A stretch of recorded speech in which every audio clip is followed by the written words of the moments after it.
Hi! A few days ago, I played battleships with my students, and it worked out so well.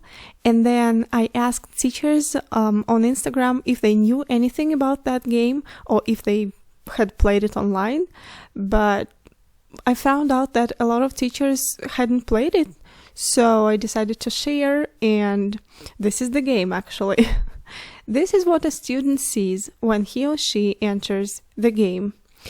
This is a student page from Google Jamboards. So this is what we're using.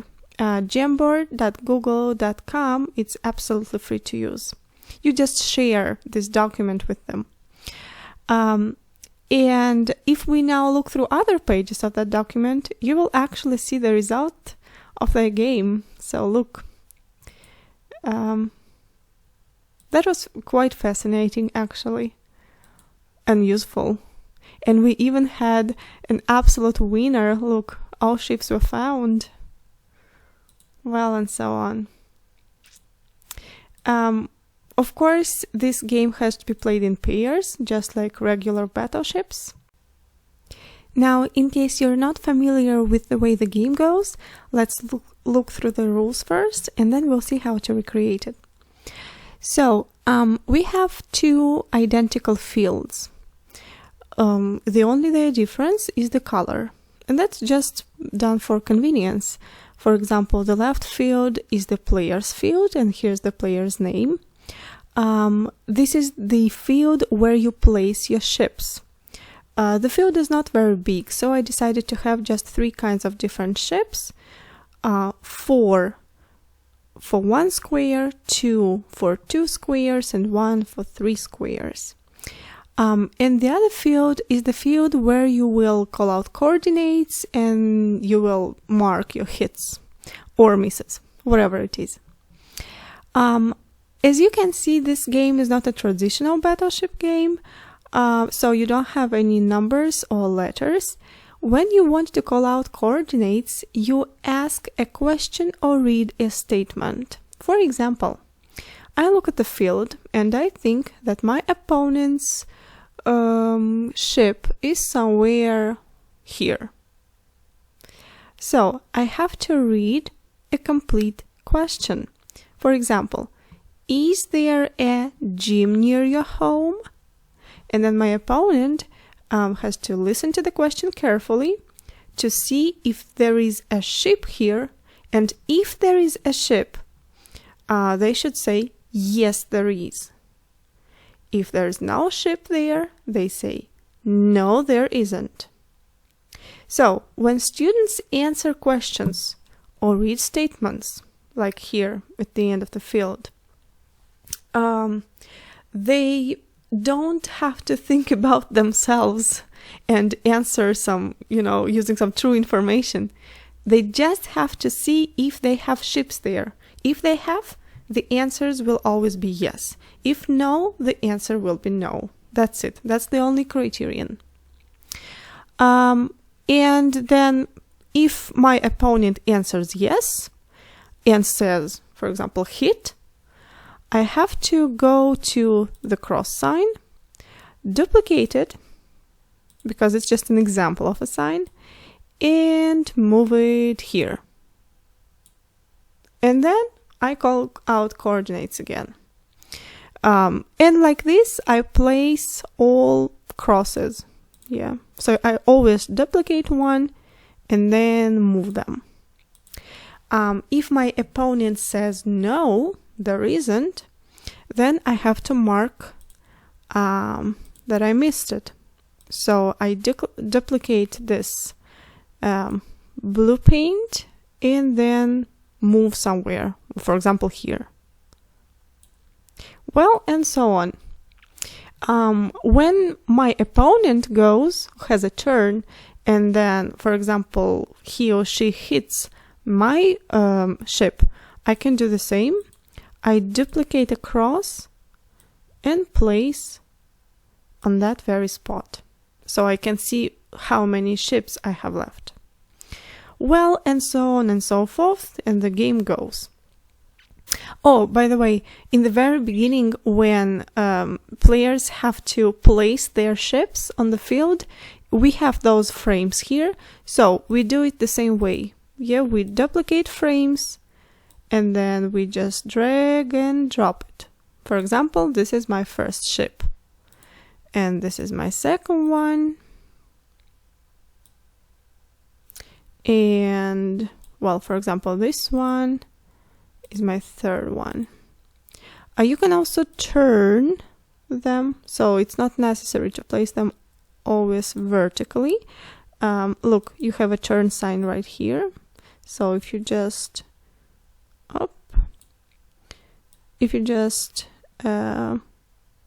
just a sec, can't find a place for my ship. Well, for example, it's gonna be here. Yeah, so if you just click here, you will see those turn signs, and you can do it really easily by pulling that. Yeah. Okay, that's all. And the game goes like this. Yep. So now let's see how to recreate this game. When you just go to jamboard.google.com, and you have a plus there, like in the bottom right corner, if I'm not mistaken. And when you click on the plus, the document opens, and the first thing you see is just a clean white sheet. Well, it looks like this. And you can change its background, like I did. Well, I chose that second one with dots. And then you have to just add the elements here. So first goes the field, the blue one. I prepared those fields in advance, so I just upload them from my laptop. I made them in Photoshop, but it's not the only option. It just was the easiest for me. You can actually use Microsoft Word, for example, because you can create tables really easily there. So this is my field. I'm only not sure if you can color the tables in Microsoft Word. I needed it to be colorful, so I just went for Photoshop. So this is the first field. Let's enlarge it. And then let's add all other elements.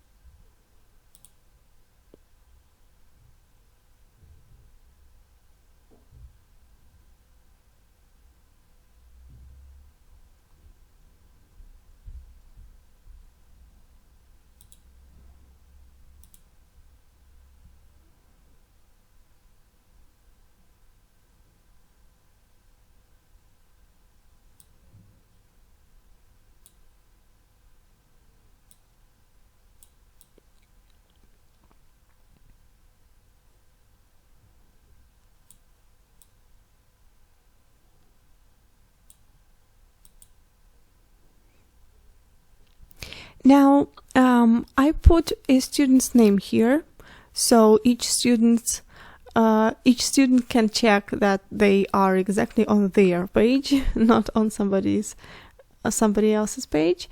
So how I can do that? Just using a sticky note right here. I chose orange, if I'm not mistaken, and I just type, for example, I don't know, John. And save. And it goes right here. You can make it smaller. All right, now I have to add the frames also. Yeah, the frames are also gonna be uploaded because they are ready, and they were also made in Photoshop.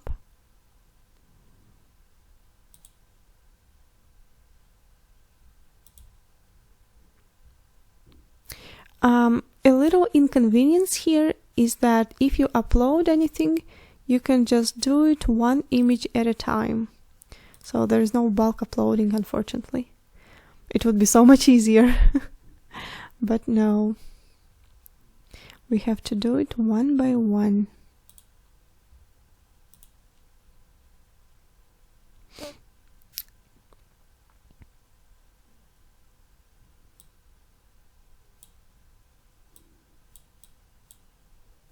I think that first one is a little bigger than it should be. Up, yeah, like this. And the last one is left.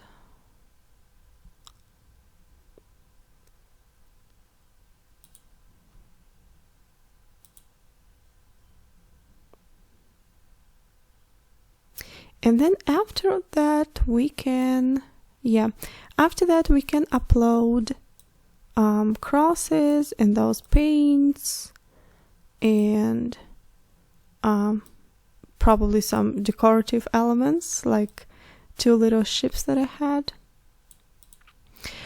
Make sure that you upload the frames after the fields, because if you upload it before, then if you move a frame onto a field, it will go behind it. And if the frames are uploaded after fields, then they go on top automatically. So you need them to be on top. All right, now the cross and that paint, blue paint. Here I'm actually gonna use Google image search because, well, it's not necessary to download anything in advance.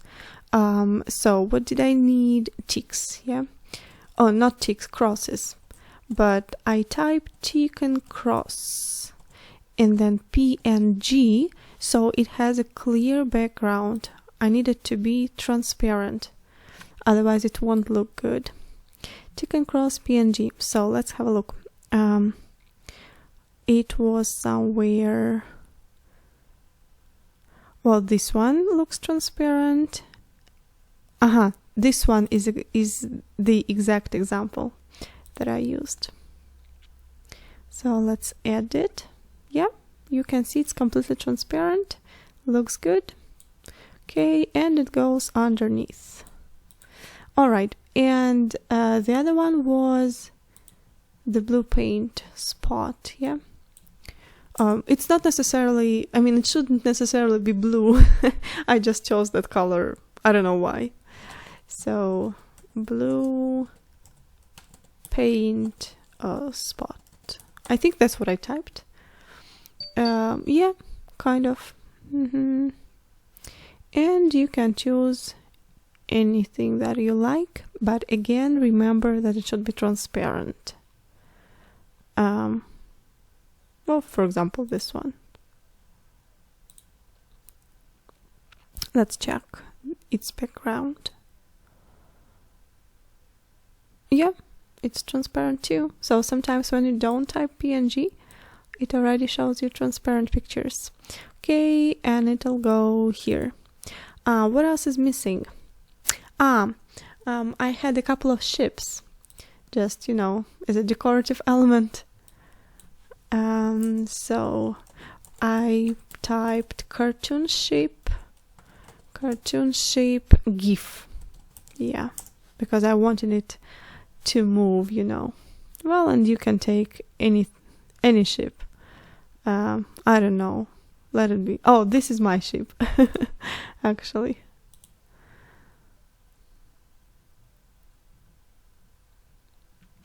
Okay, let it load. Yep, here it is. Okay.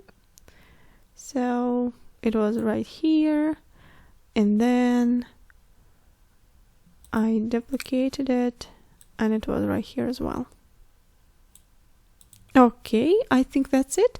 Let's check. No, the numbers. Yeah, exactly. I needed the numbers just so students don't have to remember how many shapes of what kind they have to have. So I added the numbers the same way through Google image search, and that was 1,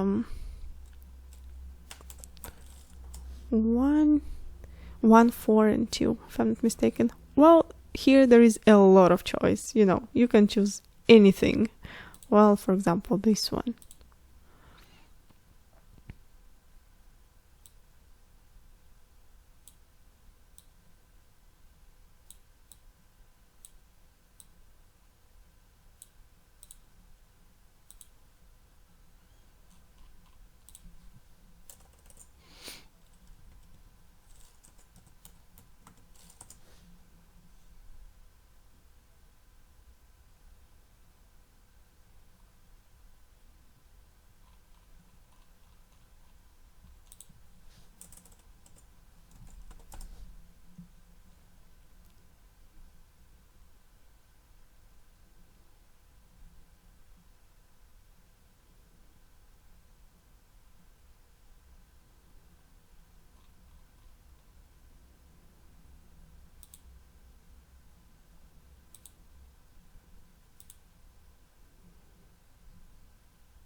Okay, that's it, and it's ready.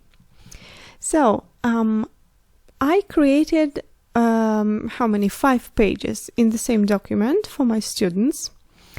How you can do that?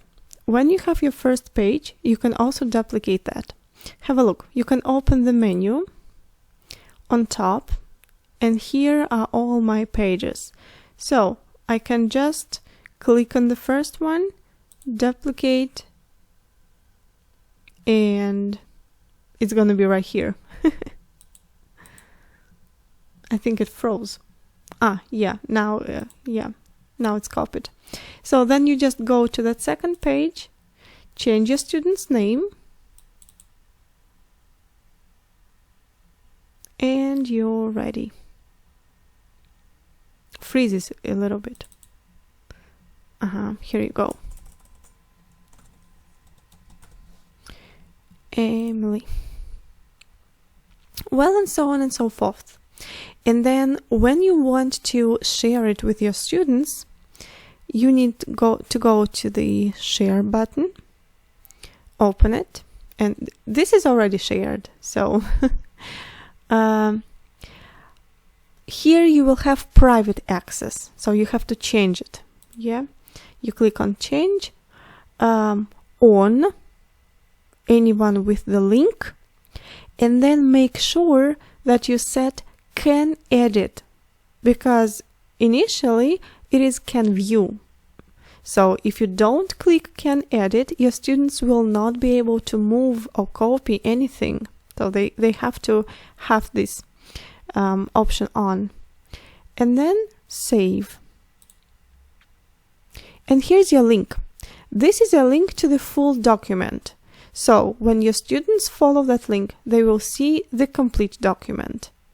And they will have just to get to their page. But actually, if you look at the just a sec. If you look at the addresses of each page, you will see that they are different. Yeah, for example, this is page number 2. Let's see its link. Well, have a look. It has viewer F, yeah, and 1 at the end. Now, if you go to another page, number 3, and look at the link 2, it has 2 at the end, and so on. So you can just copy that very link and then send it to your students. But you need to do it only after you do all the share button procedure. So this one first, and then you can copy links from this section or from the top, you know, any way you want. And that's it. The good thing is that your students don't have to sign in. So if they don't have a Google account, it's okay. They will be able to use it anyway. So I hope you enjoyed it and that was helpful.